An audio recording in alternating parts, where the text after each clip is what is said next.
नागेन्द्रहाराय त्रिलोचनाय भस्मांगरागाय महेश्वराय धुम धुम ताता धुम धुम तक तक. Matsyendranath is looked upon by people as Shiva himself. He is no less than him. Gorakhnath lost his temper. He pushed that yogi aside and went into the cave. He used his occult and whatever was on the yogi's mind, he got it out of him.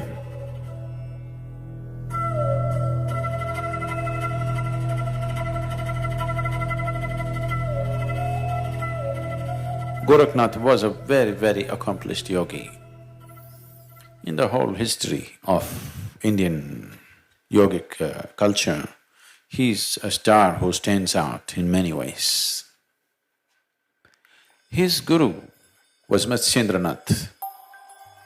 Matsyendranath is looked upon by people as Shiva himself. He is no less than him.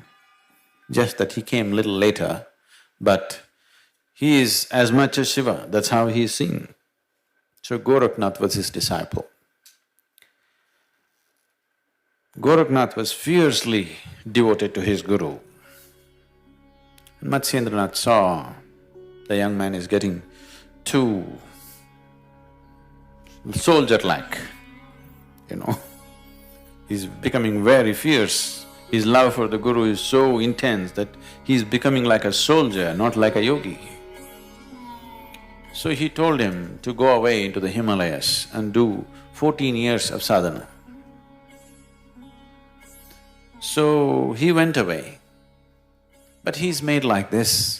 For him all this sadhana, everything he does only because the guru says so. For him the only thing is his guru.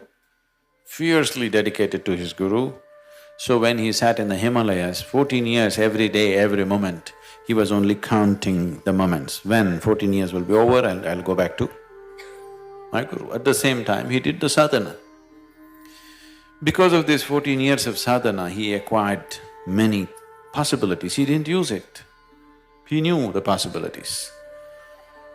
Then he came back to the mountain which is the beginning of the Deccan Plateau, which is the beginning of the Western Ghats, just 160 to 200 kilometers south of Bombay.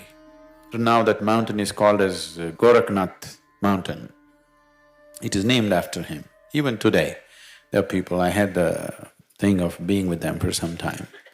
So he came down all the way back. See, you must understand the whole setup. Walking all the way up to Himalayas, staying there for 14 years and walking all the way down with just one fierce thought and emotion that he wants to be in the presence of his guru. That's not a small thing. This is not a small exercise. To go up Himalayas, wait there for 14 years and come back all the way walking down.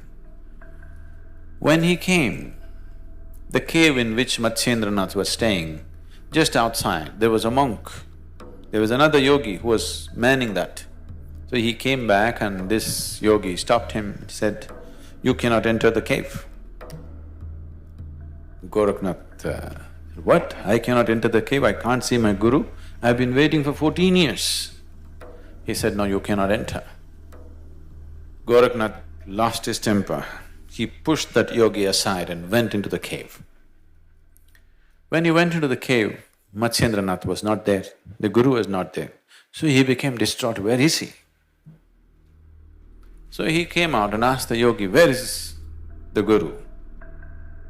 He said, "I won't tell you. I told you not to enter the cave. You pushed me aside and went. I will not tell you." So what Gorakhnath did was, he used his occult and whatever was on the yogi's mind, he got it out of him and went straight to where the guru was. He divined the guru's hiding place. The moment he went there, the guru had left instructions with another yogi, saying he needs to go for another 14 years to Himalayas because he misused the sadhana that I gave him. I gave him sadhana for his spiritual growth, but he used it to divine into somebody else's mind, which no yogi should ever do. another 14 years. So, Gorakhnath asked, is there any way to shorten the period? If you sit in an impossibly difficult posture, we will cut it down to half the term, 7 years. This impossibly difficult posture is, he sat on his left toes like this, heel in the perineum in the Mooladhara, and the right leg crossed over. This is even today called as Gorakhnath asana. So he was just on his toes, up, his Mooladhara supported by the left heel and his right leg here, he sat like this for 7 years. Either 14 years term or 7 years rigorous. So then he came back. There's a whole lot of stories of how Matsyendranath tempered Gorakhnath's love for him. You know, there are many other incidents, wonderful incidents. How this man's fierceness of love just drove him beyond all discipline many times, and how Matsyendranath constantly controlled it in so many different ways, because he knows the potential of the man. This man is the kind who can change the world. He's got that kind of capability, but he's too much fire without being stabilized and channelized.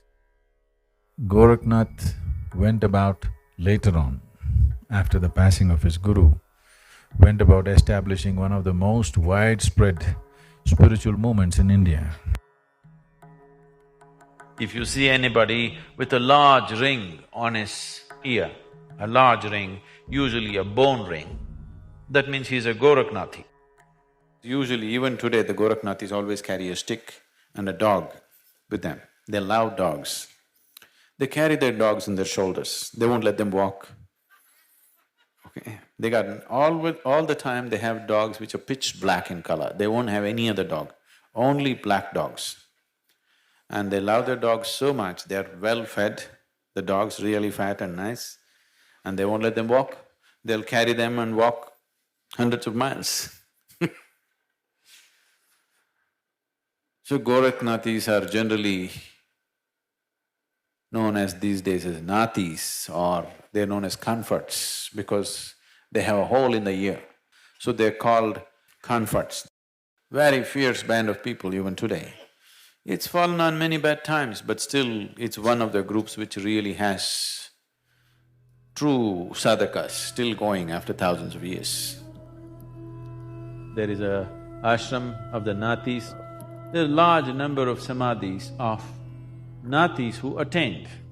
Only those who attained got proper stone samadhis, others were buried under the trees. So you will see a large number of that, showing the richness of that system that so many people attained.